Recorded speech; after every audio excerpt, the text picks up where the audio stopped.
안녕하세요. 오늘은 하버드 의대 수명혁명 프로젝트 노아의 종말. 네. 노아의 종말. 노아가 종말됩니다. 노아가 없어진다는 뜻이겠죠? 잘 안 보이니까. 이렇게 해볼게요. 자, 우리 대다수는 100세까지 산다고 생각할 때면 여전히 그런 일이 없기를 바란다. 그 마지막 수십 년이 결코 아름답지 않음을 익히 보아왔기 때문이다. 산소호흡기와 온갖 약물, 엉덩이뼈 골절 기저귀, 화학요법과 방사선요법, 수술, 또 수술, 그리고 엄청난 의료비. 우리는 천천히 고통스럽게 죽어간다. 부유한 나라 사람들은 때로 10년 넘게 이런저런 질병에 시달리다가 삶을 마감하고 난다. 우리는 이런 일이 정상이라고 생각한다. 그리고 노화는 불가피한 것이야. 자연스러운 것이라고 생각한다. 인생은 원래 그런 거야. 그러나 그 모든 생각이 틀렸다면 어떨까?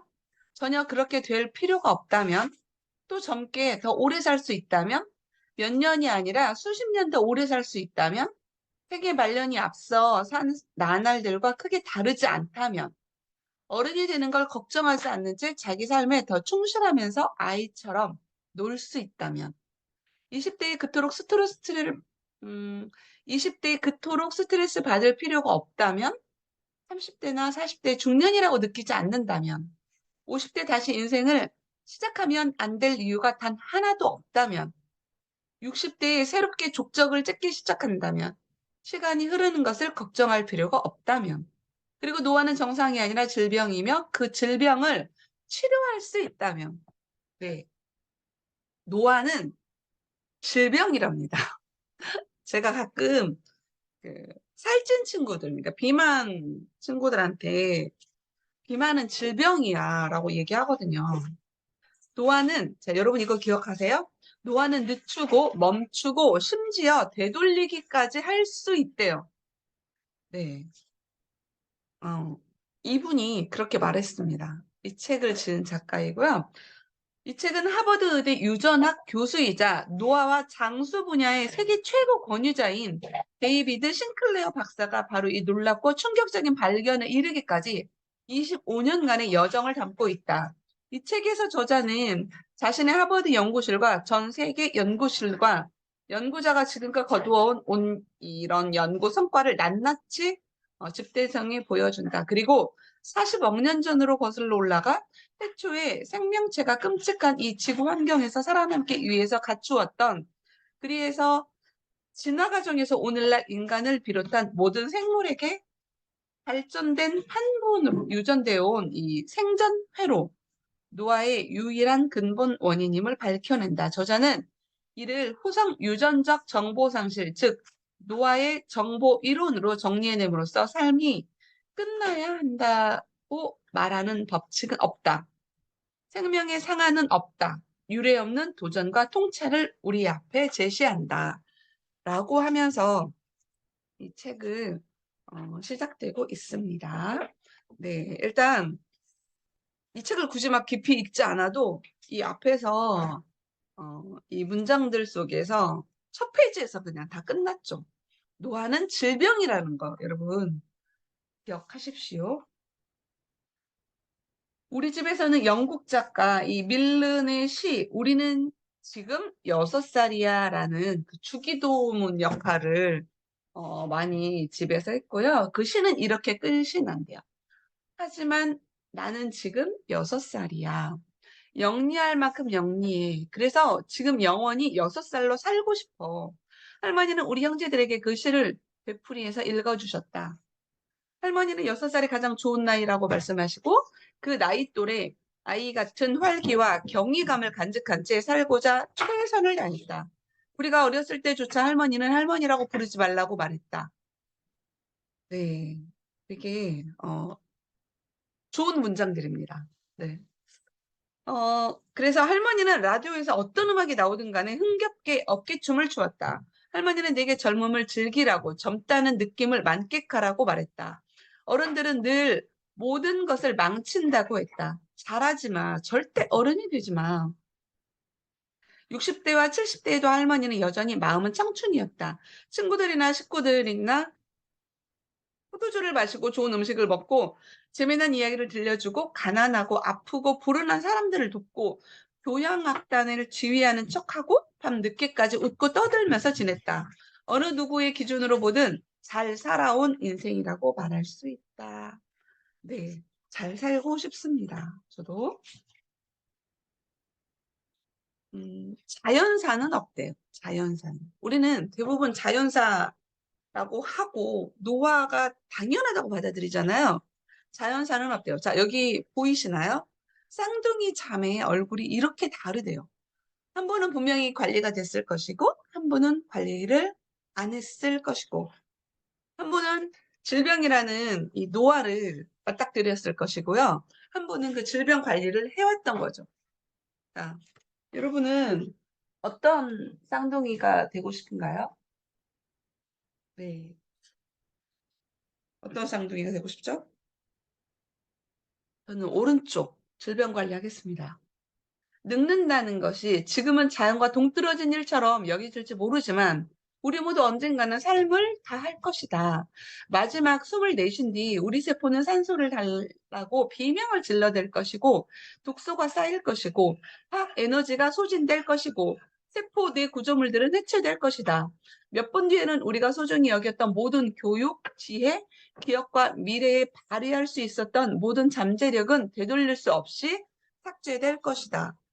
그냥 쉽게 이렇게 생각하시면 좋을 것 같아요. 우리 주변에 같은 연령이 있어요. 근데 어떤 연령의 얼굴은 이 왼쪽 얼굴이고 어떤 얼굴은 오른쪽 얼굴이란 말이에요. 근데 제가 뭐 저희 동료도 있어서 물어봤거든요. 근데요, 피부하고 원래 피부가 좋을 거라고 생각하고 물어본 거였어요, 질문이. 근데 제가 이렇게 관리하기까지는 제가 피부에 얼마나 투자한지 아냐라고 저한테 되질문했어요.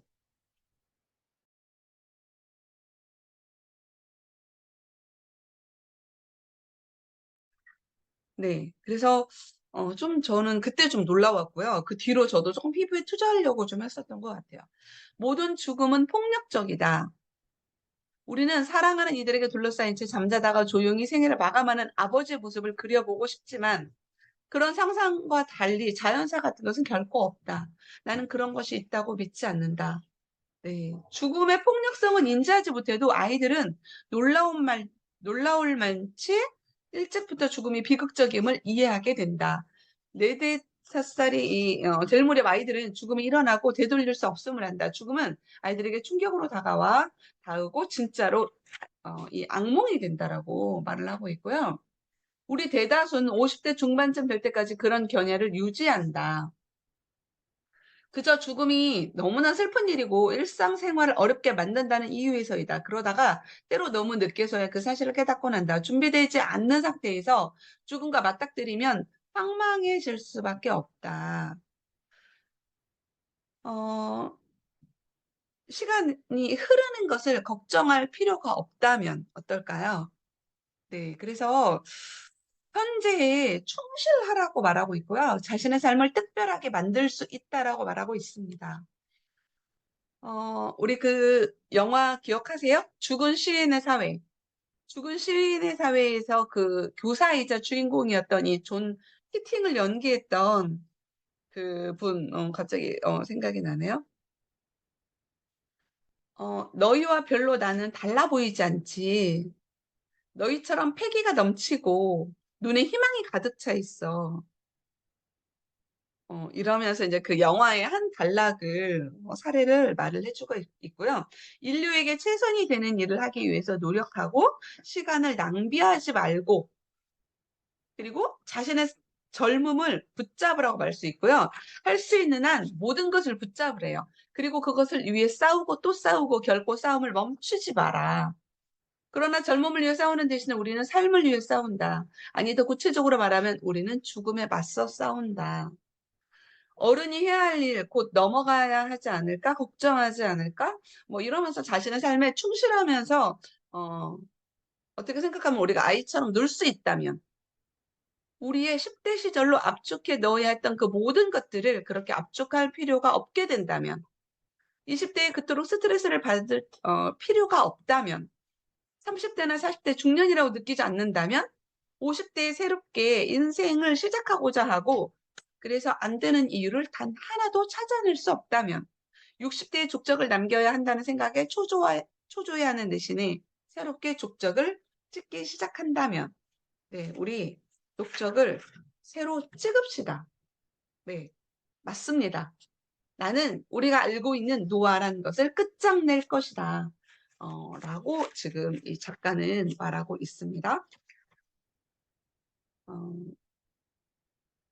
어때요? 좀 노화를 좀 맞짱 뜰 생각이 좀 드나요? 저는 노화와 맞짱 뜰 생각이 들었습니다. 자, 그러면 우리가 장수하고 건강하고 노화로 이렇게 망가진 얼굴을 하지 않기 위해서 건강하게 장수하는 법을 알아두면 좋겠죠.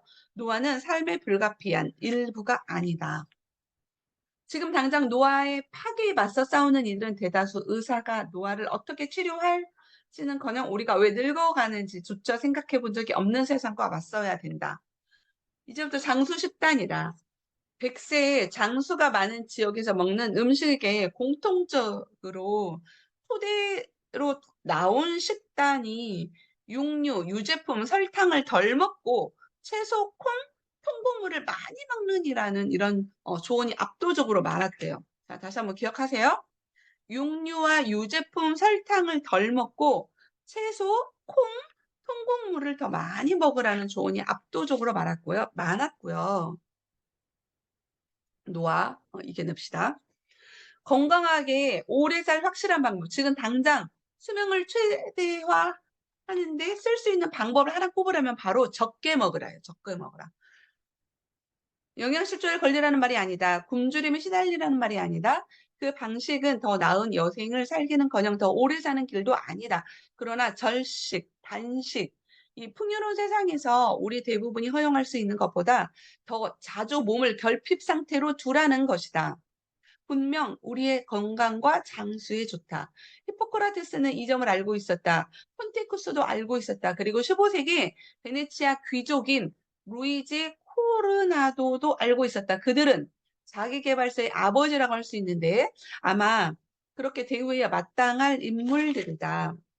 더 많이 먹을 수 있지만 식탁을 떠남으로써 먹거나 마시는 쪽으로 내 식욕을 결코 완전히 충족시키지 않는 습관에 익숙해져 있다. 그러니까 많이 먹지 않는다. 그러니까 제가 쉽게 봤을 때 비만하고 비만하지 않는 사람들을 이렇게 보거든요.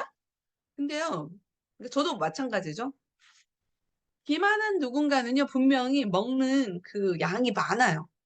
근데 비만하지 않는 저는 어느 정도가 되면 숟가락을 놓죠. 아니, 그게 안 먹어야겠다 막 생각한 게 아니라 그냥 몸에 배는 습관인 것 같아요. 불편하니까. 많이 먹으면 불편하니까. 근데 분명히 다름을 제가 보기에도 좀 느끼거든요. 그래서 여러분들께 좀 제안하고 싶은 거는 간헐적 단식을 권해드리고 싶고요. 간헐적 단식은 이렇게 생각하시면 돼요. 하루 24시간입니다. 그러면 18시를 비우라는 거예요. 내가 18시, 그 18시간 동안은 공복을 유지하고 8시간은 먹는 건데, 그러니까 내가 먹지 않는 시간이 18시간이 되는지를 보시면 됩니다. 제가 어제 한 11시 정도부터 잔 것 같아요. 12, 12, 하나, 둘, 셋, 넷, 다섯, 여섯. 저는 공복이 7시간이거든요. 그럼 16시간을 비우라고 했어요. 그러면 어떻게 생각하면 좀 그러니까 이렇게 생각해도 좋을 것 같아요.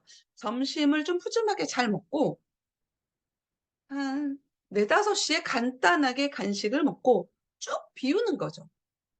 그러면 다음날 새벽 5시, 그러니까 5시부터 비웠을 때 12시간이 되고 5시, 6, 7, 8.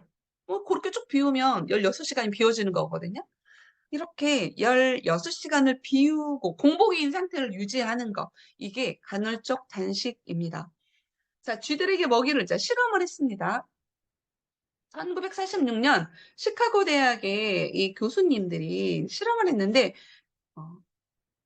쥐들에게 먹이를 주는 것을 주기적으로 제한하는 실험을 했다. 그러자 사흘마다 굶긴 쥐들이 규칙적으로 먹은 쥐들보다 수명이 15%에서 25% 늘었다. 당시에는 단식이 몸에 휴식을 제공한다고 보았다. 아, 이렇게 생각하시면 되겠네요. 내가 먹지 않아. 단식을 할 때는 내 몸에 휴식을 준다라고 생각을 하래요. 먹이 없이 지내는 스트레스를 몸이 받을 때 세포 수준에서 어떤 일이 일어나는지 우리가 현재 알고 있는 것과 정반대로 믿는 것이다. 아무튼 이 연구진들은 불규칙한 열량 제한이 장기적으로 어떤 결과를 낳는지 가치 있는 증거를 제공했다. 그들의 연구를 통해 알아낸 사실을 자신의 삶에 적용했는지 여부는 불분명하지만 둘 다 당시 기준으로 볼 때 비교적 장수했다는 점은 분명하다. 이 한 연구진은 81세까지 살았고, 한 연구진은 75세까지 살았고, 한 연구진은 98세까지 살았대요. 그래서 몸의 휴식을 먹지 않는 휴식을 취함이 건강과 연관성이 있다라는 거. 자, 중요한 것은 무엇을 먹느냐가 아니라 어떤 식으로 먹느냐다. 그리스 이카리아 섬 같은 블루존을 보면 단식 행동과 장수 사이에 강한 상관관계가 있음이 드러난다. 사람들이 죽는 법을 잊은 이 섬이라고 불리는 이곳은 주민 중에 3분의 1 이상이 90세 넘게 산다. 고령자들이 거의 다 그리스 정교회의 독실한 신자로서 한 해 중 절반 이상을 어떤 식으로든 금식하라고 말하는 종교 일정표를 철저히 따른다.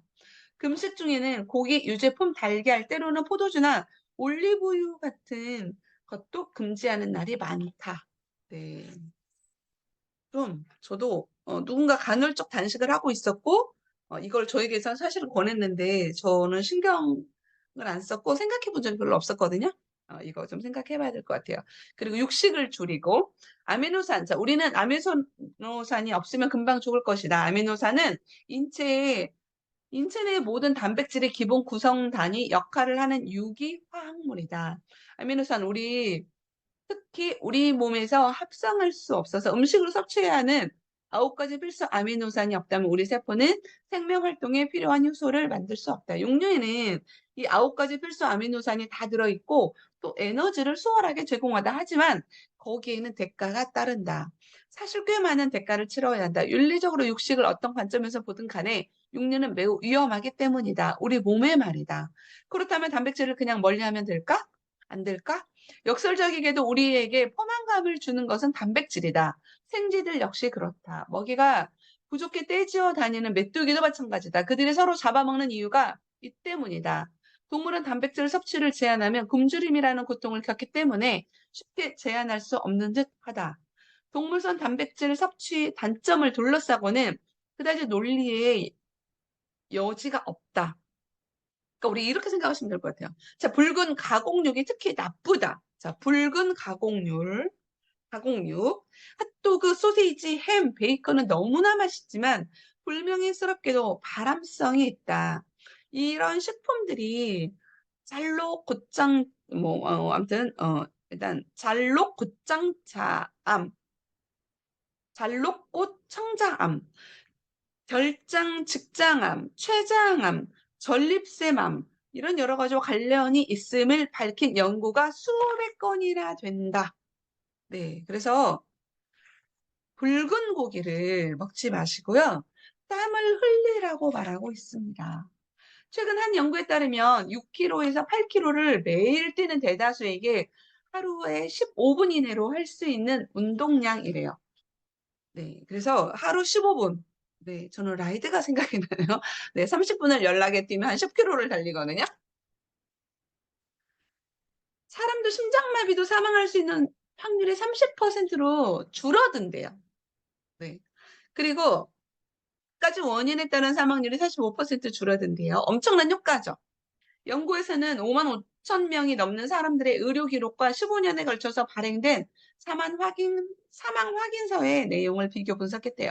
사망자 3,500명 중에서 자신이 달리기를 의뢰한다고 의사에게 말한 이들은 심장병으로 죽을 확률이 훨씬 낮았고 비만과 흡연을 감안할 때 달리기를 하는 이들이 연구기간 동안 사망한 확률이 훨씬 적었대요. 하루에 적절한 강도로 약 10분만 뛰면 수명이 몇 년 더 늘었대요. 그러나 한가라에 걷는 것과 경쾌히 달리는 것은 다르대요. 수명 유전자들을 전면적으로 가동하려면 강도가 중요한데 이 연구자들이 연구를 했대요. 그래서 힘들다는 느낌이 들 때까지 격렬하게 운동하래요. 그러니까 포인트가 이거예요. 힘들어. 하기 싫어. 너무 힘들다. 힘들다는 느낌이 들 때까지 격렬하게 운동하고 빠르고 깊게 호흡을 하면서 최대 심장 박동수의 70에서 85% 정도를 뛰어야 되고 땀을 흘려야 하고 숨을 고르지 않고 몇 마디 이상 말할 수 없을 정도로 그냥 숨이 차다. 숨이 헐떡거리고 더 이상 못하겠다 할 정도로 하라고 했거든요. 그리고 몸을 차갑게 하래요. 몸을 차갑게. 장수 유전자를 활성화시킨대요. 몸을 차갑게 하는 것. 그거 말고도 금주와 금연, 우리가 그냥 상식적으로 알고 있는 것들이죠. 그래서 금주와 금연, 뭐 활동적이고 수면, 뭐 가족력, 뭐 사회적 이제 이 생활 습관 이런 것들이 노화와 장수를 우리에게 주는 것들입니다. 자, 그리고 이제 저는 이제 이게 좀 와닿았어요. 여기서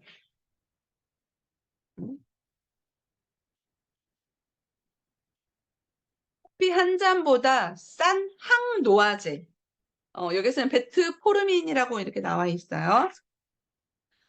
1922년 토르대한 병원에서 죽어가고 있던 이 14살 소녀는 동물연구에서 매우 밝은 전망을 보여주었던 이 췌장 펩티드 호르몬을 투여받은 최초의 당뇨병 환자가 되었다. 2주 후 소녀는 다시 주사를 맞았고 증세가 놀라울 만큼 개선되었다라는 소식이 전 세계로 퍼졌다. 당이 있다고 몸에 알리는 데 쓰이는 이 펩티드 호르몬, 즉 인슐린을 췌장이 충분하게 생산하지 못할 때 생기는 당뇨병을 우리가 당뇨병이라고 하는데 되게 인슐린 추가 투여로 치료를 한다. 그러나 당뇨와의 싸움은 끝난 것이 아니었다. 이른바 연령 관련 당뇨병은 췌장이 인슐린을 충분히 생산할 수 있지만 몸이 인슐린에 반응하지 않을 때 나타난다. 전 세계 성인이 약 9%가 이 병을 앓고 있고 몸의 인슐린 민감성을 회복시켜줄 약물을 투여해야 한다. 그래야 세포가 혈액을 타고 돌아다니는 당을 흡수해서 사용할 수 있다. 뭐 등등 이렇게 쭉 나와 있는데요. 여기에서 저는 이제 종합 비타민이라거나 이제 영양제로 이걸 우리가 해석을 해보면 어떨까 좀 이 생각을 했고요. 맛이 없는 커피 한 잔보다 더 값싼 안전한 알약 영양제를 먹으라고 하고 그것이 사람들의 삶이 현저하게 개선될 수 있다라는 것. 그래서 암 발병뿐만이 아니라 여러 가지 다른 질병들도 처방할 수 있다라고 이제 비타민의 중요성에 대해서 말하고 있고요. 더욱이 자연에서 새로운 약물을 찾을 때 스트레스를 받는 생물을 찾아야 한다는 것이 저는 되게 멋진 또 문장이었는데요. 잠시만요. 잠시만요. 1초만요.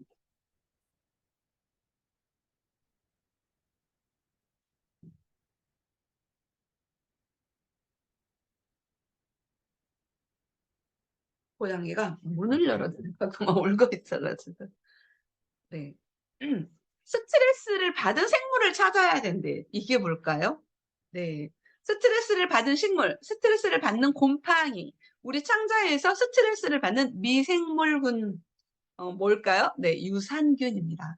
우리가 먹는 음식과도 관련이 있는데, 스트레스를 받는 식물은 인간이 그것을 감지해 자신의 생존 회로를 투입시키도록 정보를 발령하는 이종 포르메시스 분자들을 더 많이 함유하고 있다. 가장 색깔이 선명한 것을 고르자 이 분자는 노란색, 빨간색, 주황색, 파란색을 띠곤 하기 때문이다. 뭐 등등. 그래서 이거 우리가 또 쉽게 생각할 수 있는 거 포도주. 세계 최고의 포도주는 스트레스에 민감한 품종이나 햇빛이 강하고 메마른 토양에서 생산된다. 짐작할 수 있겠지만 그런 포도주에는 이 레스베라트롤이 가장 많이 들어있고요. 가장 맛 좋은 딸기에는 물이 부족해서 스트레스를 받은 것이래요. 어, 가장 맛있는 딸기는 물이 부족해서 스트레스를 받은 것이대. 그리고 잎채소를 길러본 사람이라면 다 알듯이 열기와 추위에 모두에 노출된 양상추가 가장 잘 자란대요. 양상추가 열기와 추위에 노출된 이 양상추가 가장 잘 자라고, 흔히 스트레스를 많이 받은 조건에서 기르는 유기농 식품이 왜 몸에 좋은지 생각해 본 적이 있느냐라고 이제 되묻고 있습니다. 아, 스트레스를 받은 이 식물들. 네, 그래서 좋았어. 네, 제가 유산균 엄청 열심히 먹고, 아메이코 유산균도 먹지만 제가 유산균 그 뭐죠?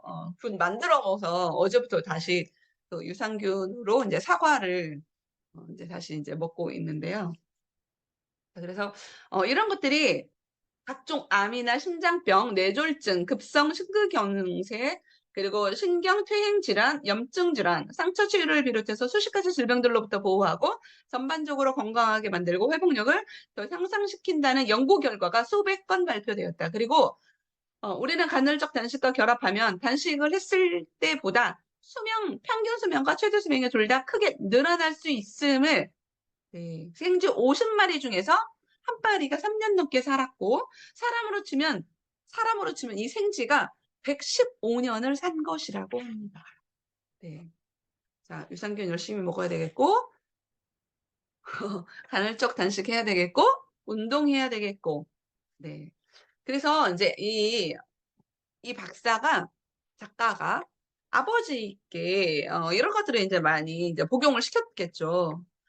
아버지는 늘 이랬대요. 나 너무 흥분하고 싶진 않은데 내 몸에서 뭔가가 막 일어나고 있어. 아버지는 피곤한 느낌이 줄어들었다고 말했고, 아프고 쑤시는 곳이 줄어들었고, 정신이 더 맑아졌다.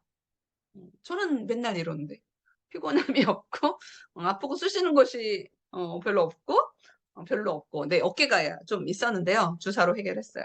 그리고 정신이 더 맑아졌고, 정신은 그냥 늘 맑은 것 같아요. 그러면서 이 아버지가, 10대 이 아버지가 이런 여러 가지 섭취하고 막 이러면서 10대처럼 청소년처럼 돌아다닌대요. 그래서 사람들이 저한테 늘 묻거든요. 아니, 그런 구두를 신고도 맨날 이렇게 뛰어다니는 게 도대체 왜 그래? 막요. 어제도 그런 얘기 들었거든요. 안 피곤해? 안 힘들어? 그 구두도 안 힘들어? 구두 안 힘들어요. 그리고 피곤하지 않아요. 사실은 뭔가 제가 막 더 많이 하고 싶은데 조금 절제하고 있어요.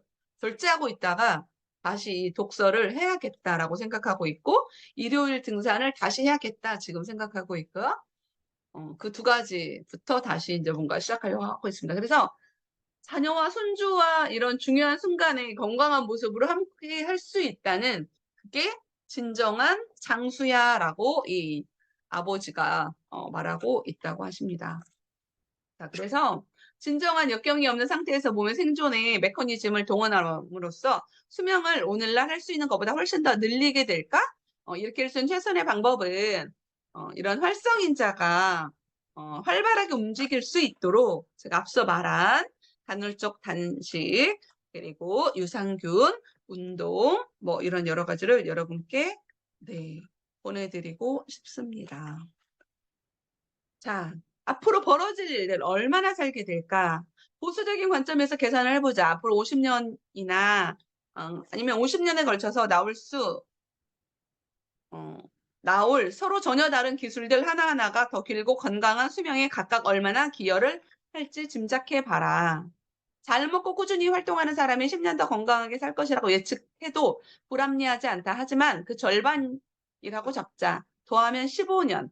장수 유전자를 가동시킴으로써 생존 회로를 보강하는 분자들은 동물 연구에서 건강한 생애를 10%에서 40% 더 늘렸다. 여기서 10%만 늘린다고 해도 8년은 더 늘어난다. 그러면 총 23년. 선진국의 평균 수명은 80년을 약간 넘는다. 거기에 33년을 더하자. 그러면 113년이 된다. 대다수 사람들은 이 추세에 따른다고 여러 가지, 제가 이제 말씀드리고 싶은 거. 그렇게 오래 살아서 뭐해? 아니, 오래 사는 것뿐만이 아니라 여기에서 말하는 거는 지금 건강한 오래 삶을 말하는 거를 여러분이 절대 잊으시면 안 되겠죠. 과거를 잊고 현재를 소홀히 하고 미래를 두려워하는 사람들에게 삶은 아주 짧고 초조한 법이다.